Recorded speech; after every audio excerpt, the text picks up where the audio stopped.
बीड़ के निलंबित पीएसआई रणजीत कासले ने लगाए गंभीर आरोप। हाल ही में निलंबित पुलिस उपनिरीक्षक पीएसआई रणजीत कासले द्वारा कई व्यक्तियों पर लगाए गए गंभीर आरोपों ने जिले में हलचल मचा दी है। निलंबन के कारणों पर अब तक आधिकारिक जानकारी नहीं दी गई है, लेकिन कासले के बयान राजनीतिक और सामाजिक चर्चाओं का केंद्र बन गए हैं। कासले ने वाल्मीकि कराड का नाम लिया है, जो सरपंच संतोष देशमुख हत्या मामले में जबरन वसूली के आरोपी है और मंत्री धनंजय मुंडे के करीबी माने जाते हैं। कासले ने कराड और मुंडे पर सीधे आरोप लगाए, जिससे मामला संवेदनशील हो गया है। उन्होंने मुख्यमंत्री देवेंद्र फडणवीस की भूमिका और बीड़ की कानून व्यवस्था पर भी सवाल उठाए हैं।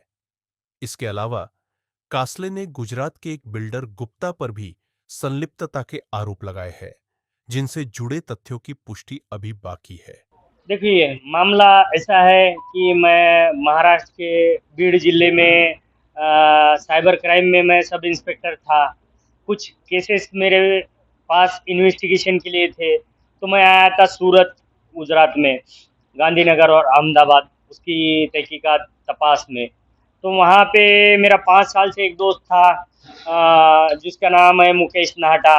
तो मैं गया उसके पास, उसके घर में रहा, क्योंकि हम लोग ऐसे दोस्त के पास ज़्यादातर रहते हैं। फिर वहाँ पे उसका लड़का राज मुकेश नाहटा है, उसने क्या किया कि बोला, सर ये जो है आपका आरोपी, इसके साथ मैं पहचानता हूँ, कुछ बात करना है या उसको लेके आना है तो बोलिए। मैं बोला भाई हाँ लेके आ जा तू। तो उसने बोला कि फिर ठीक है सर, और उसने उसके पास से 10 लाख रुपए ले लिए, वो राज मुकेश नाहटा ने। वो तो 10 बोल रहे हैं, लेकिन कुछ लोग 25 भी बोल रहे हैं। जो है वो ले लिया पैसा और भाग गया। फिर मैं उसके पीछे पड़ा कि भाई मैं एफआईआर कर लूंगा कि तूने पैसा लेके गया है, वो पैसा तू कहाँ से लेके गया, कैसे, वो वापस लेके आ जा।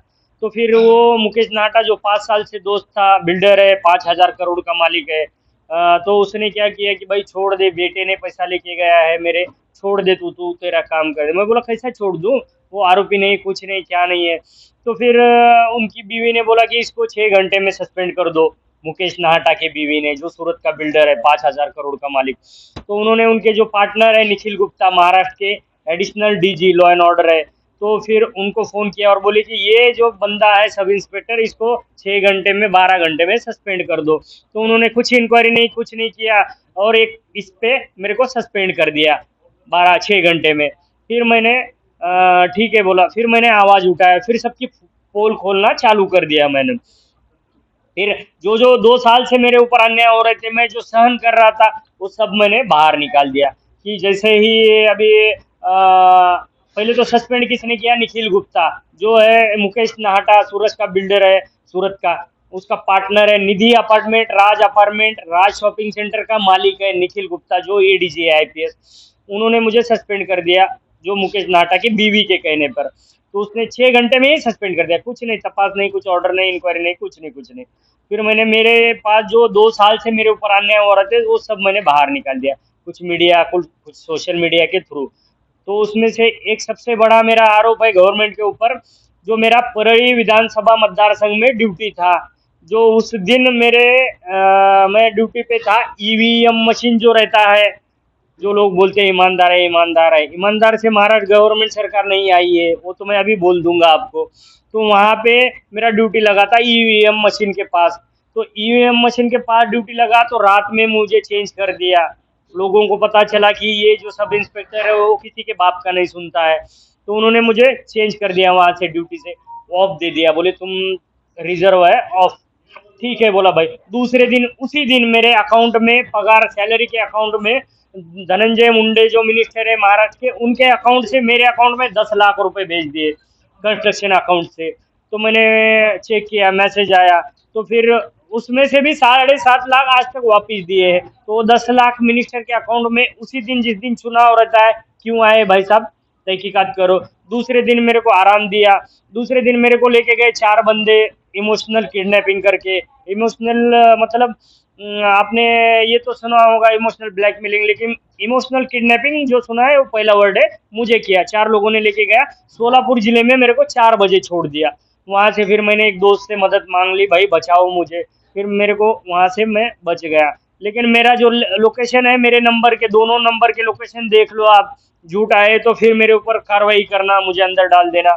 तो फिर अगर मैं शाम को वहाँ पे नहीं हूँ, हाजिरी होती है पुलिस डिपार्टमेंट में, आपको सबको मालूम है। शाम को अगर मैं गैर हाजिर हूँ, अब्सेंट हूँ, पेटी के पास, ईवीएम के पास नहीं हूँ, तो मुझे तभी मेरे को चुनाव आयोग ने आज तक सस्पेंड किया होता, नहीं किया। तो वो सब मिली जुली है। मैंने उसी दिन चुनाव आयोग को भी कहा कि ऐसा ऐसा हुआ है, जो वापस आया 10 लाख मेरे अकाउंट में आ गया है। तो उन्होंने बोला कि आप आपके एसपी के थ्रू से आप ये कर लो, कंप्लेंट कर लो। एसपी के पास गया, एसपी बोला अरे 10 लाख आया भाई, किसी को मिलता नहीं एक दिन में, तू शांति से बैठ ले, 10 लाख रुपए ले ले, मेरा भी नौकरी जाएगा, तेरा भी जाएगा। तो ठीक है बोला, चलो वो छोड़ दिया बात। वो तो उसके बाद में बहुत सारे, फिर मैंने पूरे जो है फडणवीस, ये वो फडणवीस की जो पीए है अभिमन्यु पवार, जो मेरे गांव वाले हैं, जो अभिमन्यु पवार जो है ना, औसा के एमएलए है, जो उनको मैं 5-7 साल पहले 5-10 हज़ार रुपए खर्चा करके, मुंबई में था मैं, वहीं पे मैं सब ये करता था। आज वो 2000 करोड़ के प्रॉपर्टी के मालिक है, सब डॉक्यूमेंट मैंने निकाला है। कैसे 2000 करोड़ का मालिक एक एमएलए हो सकता है? तो जो है ना फडणवीस, जो हमारे मिनिस्टर है महाराष्ट्र के, तो वो उनका पीए है, उसकी इतनी प्रॉपर्टी है। तीसरा बात तो ये है कि हमारे एसपी ने मेरे पास से टैब ले लिया था, उसका प्रूफ है, वो भी है इसमें।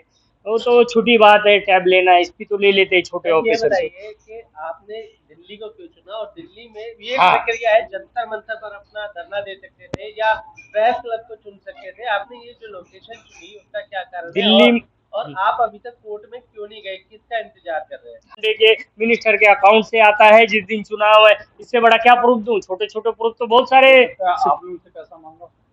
तो वो किसी मिनिस्टर से पैसा मांगे तो वो तुरंत दे देता है कोई आपने मिनिस्टर? इसकी शिकायत क्यों नहीं दी अभी तक? दिया ना मैंने, तो चुनाव आयोग में दिया, लेकिन वो बोले एसपी ऑफिस से, तो एसपी ऑफिस में दे दिया मैंने। वो उसके लोग, बाद आपने कोर्ट न्यायालय का सहारा कोर्ट नहीं गया, अभी जा रहा हूँ मैं कोर्ट अभी देखो, अभी सस्पेंड किया है इसलिए मैंने अभी कर रहा हूँ, क्योंकि इसके पहले करता तो मुझे तुरंत सस्पेंड कर देते। आपको सस्पेंड हुए कितने टाइम? 15 दिन हो गए ना, तब से आवाज उठा रहा हूँ मैं। इसके पहले आवाज उठाता ना तो कोई मामले में मेरे को सस्पेंड कर देते थे। आपने बताया पहले भी सस्पेंड हो चुके थे। हाँ, एक बार सस्पेंड हो चुका था पहले भी। पहले भी हाँ, पहले क्यों किया? वो पैसे के मैटर में, पैसा किसी से डिमांड किया, ऐसे मेरे राइटर जो रहता है उसने डिमांड किया, तो उस मैटर में मैं सस्पेंड था।